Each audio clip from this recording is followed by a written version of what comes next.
Pastor Henrique Vieira, chega mais, tudo bem? Tudo bem, bom dia. Obrigado pelo convite para estar aqui com vocês. Puxa, obrigado por você ter aceitado, Pastor Henrique Vieira. Deputado Pastor Henrique Vieira. Sou um fã seu.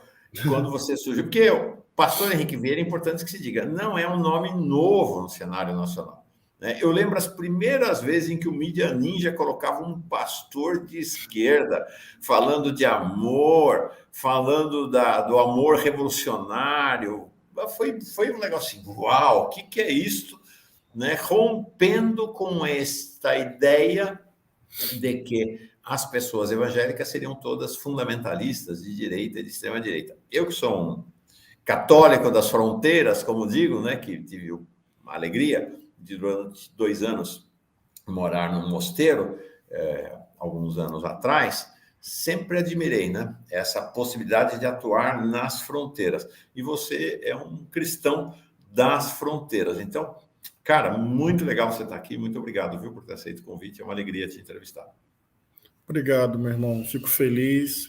Vamos trocar uma boa ideia aqui.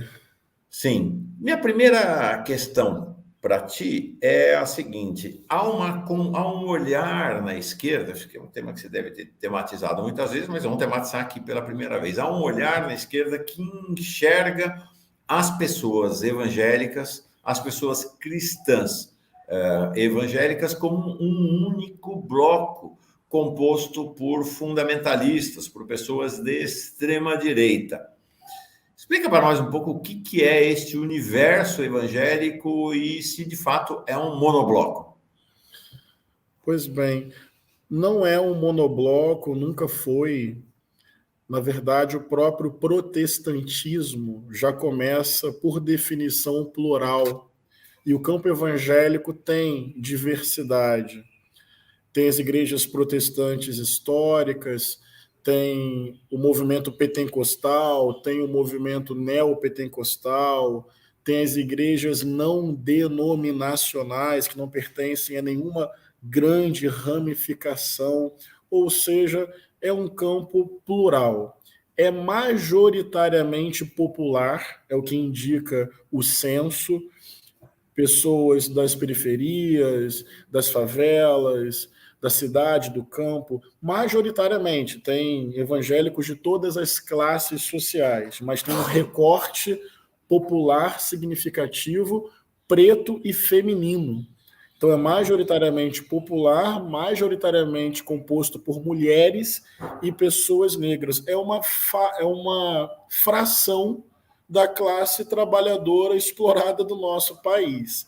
Agora, de fato, tem um conservadorismo predominante, não unânime, importante dizer isso, e de fato existe um fundamentalismo evangélico em ascensão no Brasil, muito vinculado à extrema-direita e ao bolsonarismo, e que tem penetrado fortemente e intencionalmente nas instituições. É preciso reconhecer isso também, que há uma predominância do conservadorismo e que há um fundamentalismo se articulando como projeto de poder, atacando a democracia, o Estado laico, os direitos humanos. Então, há essa violência de um determinado setor. Agora, o que a esquerda precisa entender, para concluir esse raciocínio, é que nós precisamos identificar esse fundamentalismo e combatê-lo pedagogicamente, firmemente, sem recuo, porque esse fundamentalismo é autoritário, é antidemocrático, é violento. Agora, nós precisamos dialogar profundamente com a fé que habita o coração desse povo. Se pegar o termo evangélico e entregar de vez e de fato para a extrema-direita, nós temos um problema, porque, conforme eu falei, é uma fração cada vez mais numérica do povo brasileiro, da classe trabalhadora explorada do nosso país. Portanto, é preciso identificar o fundamentalismo e combatê-lo, e, ao mesmo tempo, estabelecer uma conexão sincera, humilde, verdadeira, com a fé que habita o coração desse povo. Sabe, pastor Henrique, amanhã vai estar aqui o demógrafo José Eustáquio Diniz. Ele é um dos principais demógrafos do Brasil e ele tem feito sistematicamente pesquisa sobre a mobilidade, sobre a transição religiosa. Ele vem apontando, né? Em 2033, daqui a 10 anos, os evangélicos passarão em números católicos. Em 2040, serão maioria na população brasileira a prosseguir o ritmo de aumento, incremento dos evangélicos. A relação que eu tenho com os evangélicos mostra talvez um certo arrefecimento. Uma coisa é a primeira geração das famílias evangélicas, né? Aí a gente começa a ter, na segunda geração, porque os evangélicos são um fenômeno, apesar de antigo, o fenômeno do neopentecostalismo é relativamente recente, a gente vai ver na segunda geração algo que nós católicos conhecemos, que é a expressão católico não praticante. Eu vejo muitos, começa a ver a figura do evangélico não praticante. Então, um certo arrefecimento no louvor, um certo arrefecimento que começa a acontecer, não sabemos se isso terá impacto no crescimento populacional dos evangélicos, né? Agora, te digo, eu durante 2 anos na favela de Paraisópolis tive a chance, a oportunidade de atuar na Igreja Católica, e realmente era um negócio assim, impressionante, a explosão evangélica no interior da favela. Era ministro da Eucaristia, ministro da Palavra, mais propriamente, e era verdadeiramente impressionante. E o que eu testemunhava é que mesmo essas denominações neopentecostais estavam presentes em pequenas igrejas, né? A gente escolhendo aí Edir Macedo, tal, mas o que tem no Brasil são pequenas igrejas que a gente nunca ouviu falar o nome, que são centenas de pessoas, né? O sujeito abria lá, pegava um barraco, pegava uma garagem, abria, botava a cadeira e o pessoal começava a frequentar. A classe média não tem ideia da destruição que acontece nas camadas mais pobres, né? Então, há um serviço, vamos dizer assim, que o setor evangélico presta, que é o de organizar a vida no momento em que o mundo está todo desabando ao seu redor, né? Então, uma ideia de... Mesmo os segmentos pentecostais ou neopentecostais nas regiões mais pobres, eles têm um papel de organizador da vida, né? Então, você vai nas favelas, você vai olhar lá, as casas mais arrumadas são dos evangélicos, né? Então, tem um sentido de busca de uma vida minimamente organizada em meio à destruição. E, às vezes, a esquerda não enxerga isso, né? Pois é preciso reconhecer. Não se trata de romantizar a experiência evangélica, que é múltipla, conforme nós falamos aqui, claro. Não é um monobloco. Evidentemente, podem existir experiências, como existem, que reproduzem violências, opressões. Então, não se trata de uma defesa corporativista ou uma ingenuidade ou uma romantização do campo. Não se trata disso. Sim. Agora, a vida é complexa, é o que você está falando. Muitas igrejas ajudam a acolher e empoderar pessoas esquecidas e desimportantes para esta sociedade cada vez mais competitiva, individualista e desigual. A igreja passa a ser um espaço de acolhimento, de escuta, de fala, de reconhecimento dos problemas do cotidiano, do coração, do corpo, da família. Acaba sendo um espaço de sociabilidade e de protagonismo dos anônimos.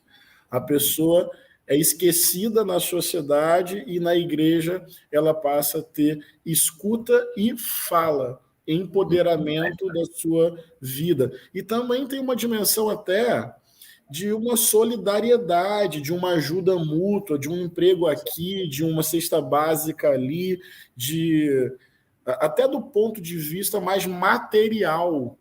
Muitas vezes a gente pensa o contrário. Vai à igreja, tem ali a indústria do dízimo. Isso acontece também, né? Grandes lideranças que enriquecem às custas da oferta do povo, numa teologia muito equivocada. Isso acontece. Mas já parou para pensar que também outras coisas acontecem ao mesmo tempo, que às vezes é a partir daquela igreja que aquele irmão vai ter a notícia de uma oportunidade de emprego que ele vai conseguir, vai ajudar a organizar a sua vida e sua família. Portanto, para quem está nos acompanhando, eu insisto, até sendo um pouco repetitivo, mas sendo didático para o nosso campo da esquerda. Não se trata de ingenuidade ou de romantização, mas de perceber que a vida é complexa e que nós não vamos produzir uma maioria social democrática no Brasil simplesmente negligenciando ou atacando a dimensão evangélica genérica e previamente, porque parte do povo tem essa espiritualidade como forma de organizar e dar sentido à sua vida. E se é com o povo que a gente quer produzir uma maioria pedagógica, democrática, então é preciso reconhecer a dimensão evangélica. E aí não adianta operar com pré-conceitos, né? Aquilo que vem antes dos conceitos, antes de olhar a realidade, né? Os evangélicos são tudo de mal na visão de segmentos da esquerda, e os católicos são tudo de bom. Eu conheço a Igreja Católica por dentro, em que pese a presença do Papa Francisco, a presença do Papa Francisco não foi suficiente para interromper a ascensão da extrema-direita no interior da Igreja Católica, né? A gente que viu. Nós vivemos hoje da memória da teologia da libertação, mas esta teologia da libertação é infimamente minoritária na Igreja Católica hoje, que é dominada pelos setores equivalentes ao neopentecostalismo, né, chamados carismáticos, e pela extrema-direita, né? Então, o cenário é um cenário complexo para tudo quanto é lado. A Célia Soares diz: minha admiração ao pastor Henrique, porque o amor, a liberdade e os corpos LGBTQIAPN+ incomoda tanto a ponto de se despertar o ódio nos fundamentalistas. Isso é histórico, né? Dentro de uma determinada teologia cristã hegemônica, reconheço isso, a sexualidade sempre foi um problema. Você tem uma visão quase criminalizando a sexualidade, como se fosse algo ruim na experiência humana e que precisa ser o tempo inteiro ali vigiado, controlado e interditado. Então, a sexualidade como fonte de prazer, de liberdade, como uma experiência constitutiva da humanidade, ela sempre foi um problema para uma teologia baseada na culpa, no medo, no controle, na vigilância. Corpos domesticados, inclusive na sua sexualidade, nessa dimensão desejante, são corpos mais interessantes a um sistema de controle, de hierarquia, de culpa e de medo. A diversidade sexual, que é uma experiência da humanidade, que não pode ser interditada por uma teologia, contida por uma teologia, a diversidade sexual desmonta esse castelo.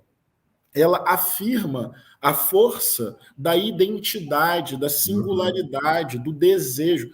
Portanto, ela é um problema para esse sistema ultraconservador de controle, de vigilância, de penitência, de castigo, de culpa e de medo. A sexo-diversidade é uma afronta a essa lógica. Então, há uma teologia agressiva a partir de uma leitura bíblica, na minha concepção e na minha tradição, uma leitura mesquinha, uma leitura descontextualizada, uma leitura não filtrada pelo amor, pelo Cristo. Você pega texto fora de contexto e usa como pretexto para qualquer coisa, para toda sorte de violência.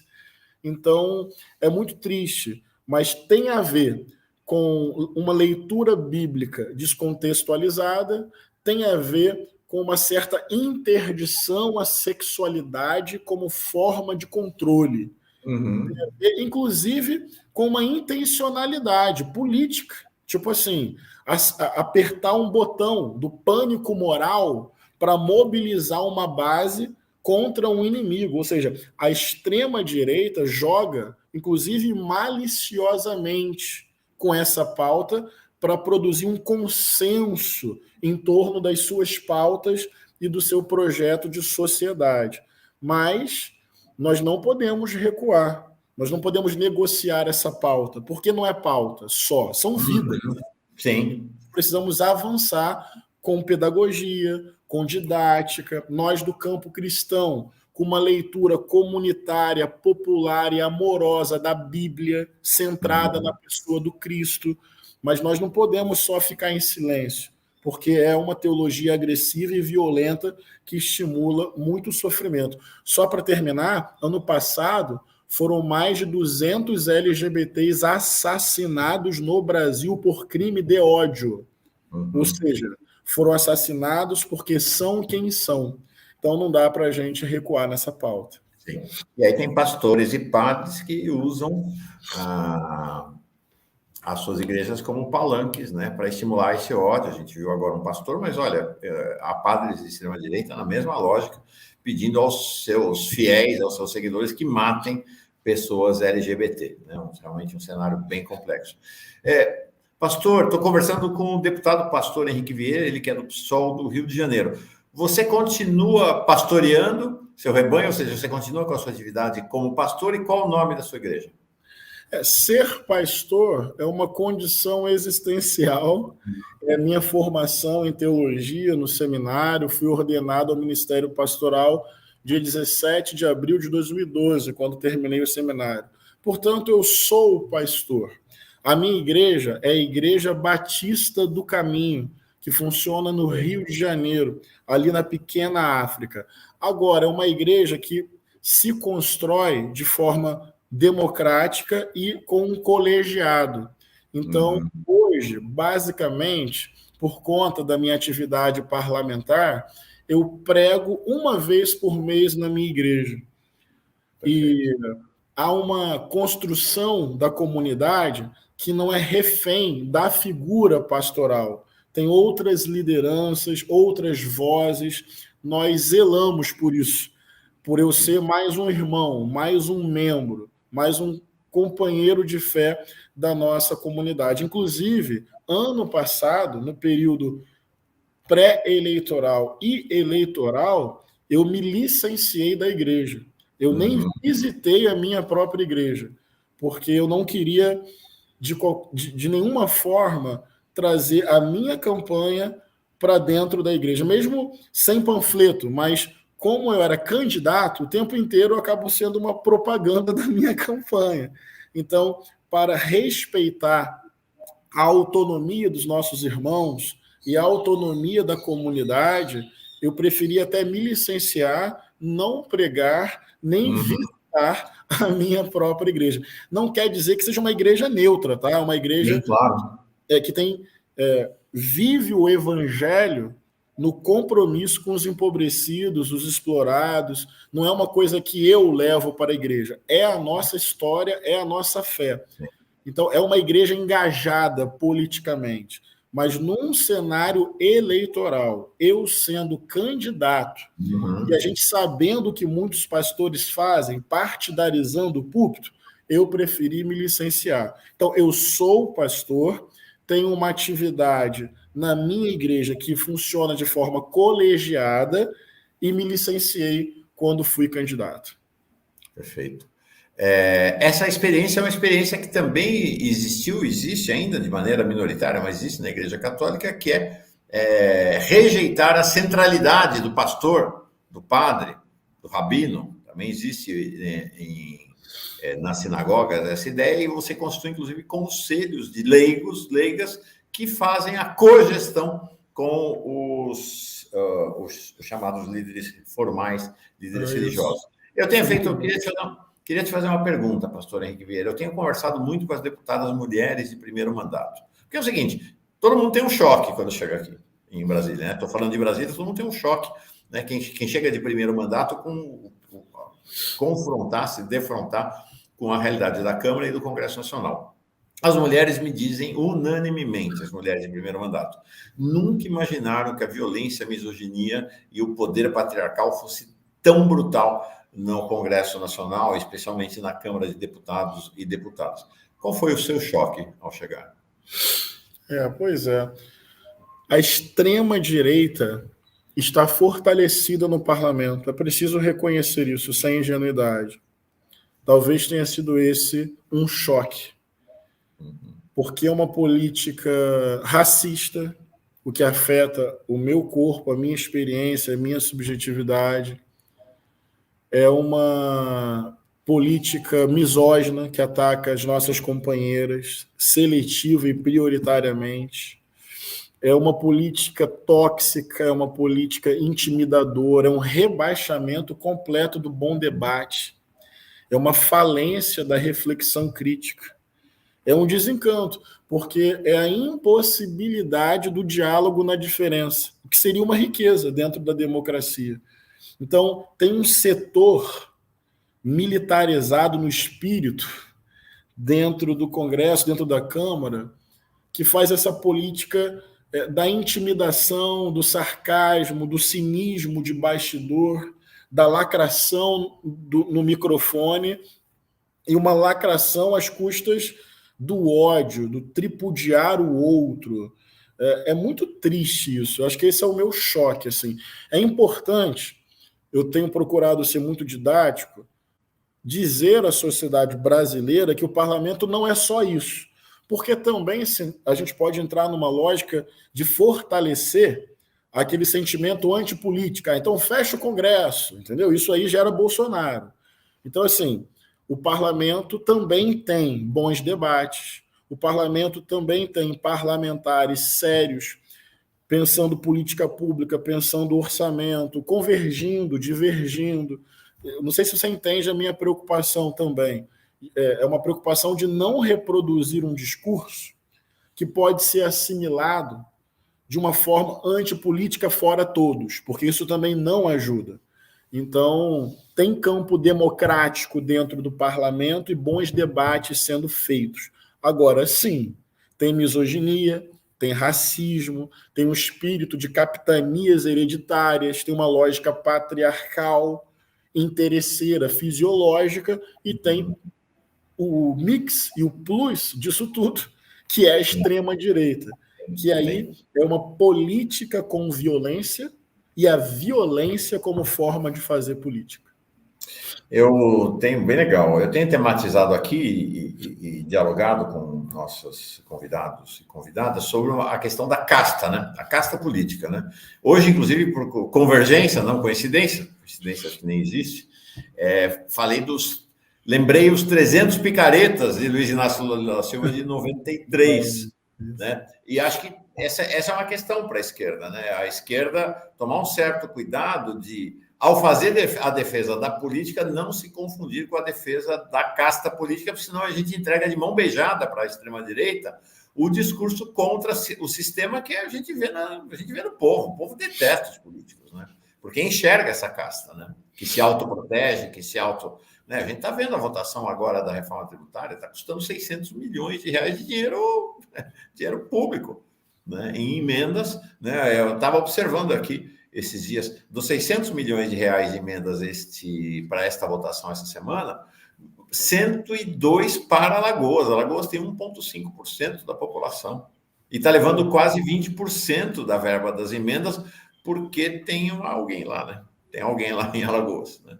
Então, esse sentimento da caça é um sentimento popular legítimo, né, pastor? Totalmente. E eu acho que esta é a sabedoria que a esquerda precisa ter, né?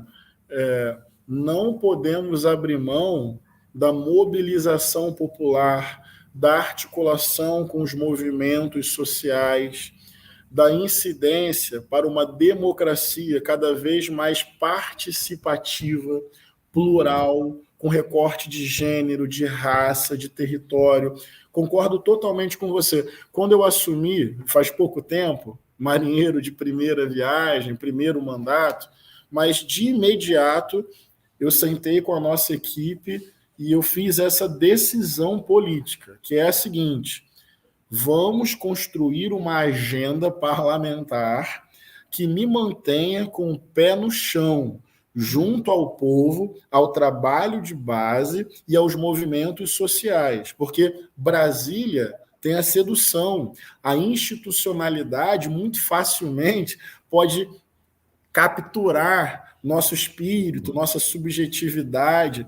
Então, eu tenho procurado ter uma agenda institucional que seja eficiente, boas articulações e bons diálogos no parlamento. Estou como vice-líder do governo, estou como líder do governo na Comissão de Segurança Pública, estou como indicação do PSOL à CPMI dos atos golpistas, faço articulações com diversos ministérios, direitos humanos, igualdade racial, estou debatendo a fundo a reforma tributária, gosto de estudar nas minúcias cada projeto de lei, ou seja, um trabalho sério e eficiente na institucionalidade, longe desses acordos tenebrosos e antirrepublicanos. Agora, não basta o corredor de Brasília, não basta a reunião das comissões, não basta a incidência no plenário. Essa foi a decisão que eu tomei. Quando eu não estou em Brasília, eu quero ter uma agenda parlamentar perto de quem está fazendo ocupação urbana, de quem está lutando por reforma agrária no campo, das comunidades quilombolas, dos povos indígenas, dos estudantes.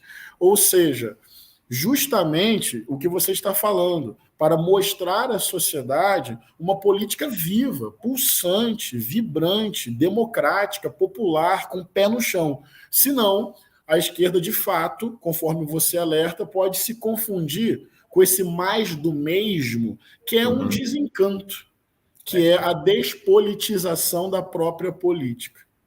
Interessante essa sua... Tem uma frase do poeta, dramaturgo, ensaísta espanhol Unamuno, que foi meio popularizado aqui no Brasil pelo Frei Beto, que diz: nossa cabeça é onde o nosso pé pisa. Pronto. Quem pisa só no Salão Verde ali da Câmara dos Deputados vai ter uma cabeça de Salão Verde, né?